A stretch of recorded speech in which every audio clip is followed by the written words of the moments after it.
I was gonna do this entire review in my Sean Connery voice. But it's not that good.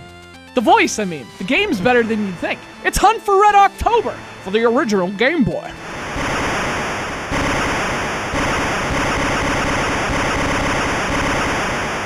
So this game was released in 1991. Hey, what do you know? That's not long after the movie, The Hunt for Red October. Wonder if that was by design. Oh, I guess we'll never know, Sean Connery. You're always such a trickster. Personally, I think you're all f***ing idiot. Wait, that's the wrong movie, Sean. I think that's The Rock. And I think you played... It doesn't matter what you think. What? Oh, I get it!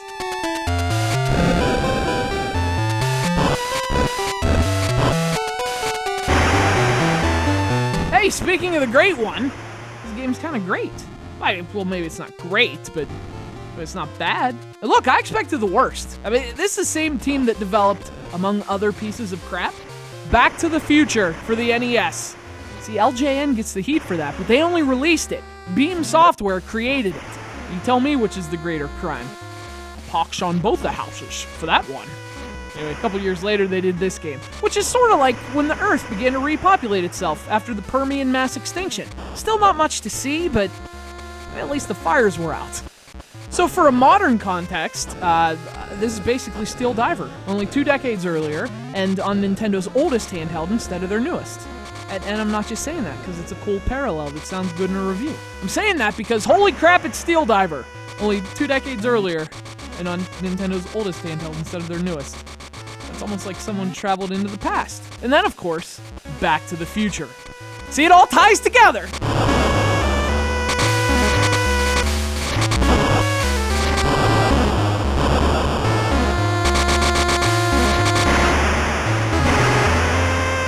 So if you like Steel Diver, man, you're gonna love this. It's the same kind of underwater submarine shooter thing. You know, you control a sub, you slowly make your way through both open water and narrow passages. In these long 2D stages, there are torpedoes and explosions. That's Hunt for Red October.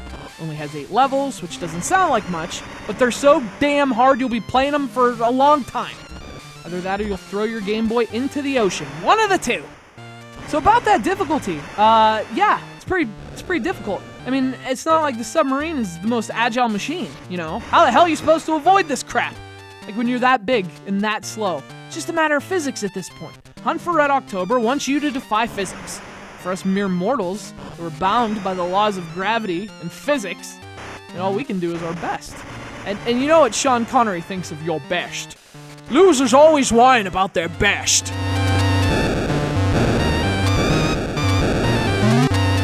Fortunately, though, 2 things. 1, the game plays well, and 2, there are cheat codes. So you can start with more than 3 fucking lives, or whatever, which means you actually get to enjoy the damn thing for more than 5 minutes.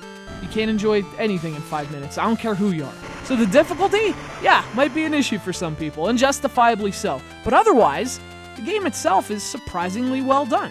I mean, the controls are kind of slow, but in a good way. You know, like you're controlling a sub. Makes sense, right? And there's enemy ships all over the freaking place, too. So especially for such a slow game, it's got a lot more action than you might expect. But you're always blowing something up, even if it's yourself. This is like a building trying to avoid rain. Continuing the whole better than it probably should be thing is the presentation, because it's better than it probably should be. Graphics are pretty solid for a Game Boy game, and the levels actually look different, too. Like, there's rocky oceans and icy oceans and coral reefy oceans. I mean, there's as much diversity in the environments here as Steel Diver. I mean, really, it's a surprisingly decent-looking game for the Game Boy. And the sound and the music are pretty decent, too.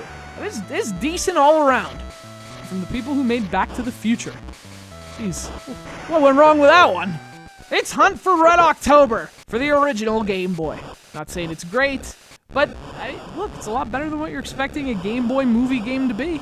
Huge thanks to Athanasios from Greece, our pal with the awesome name, for sending it to the show. Thanks, Athanasios. You're the man now, dog. Alright, the impression needs work.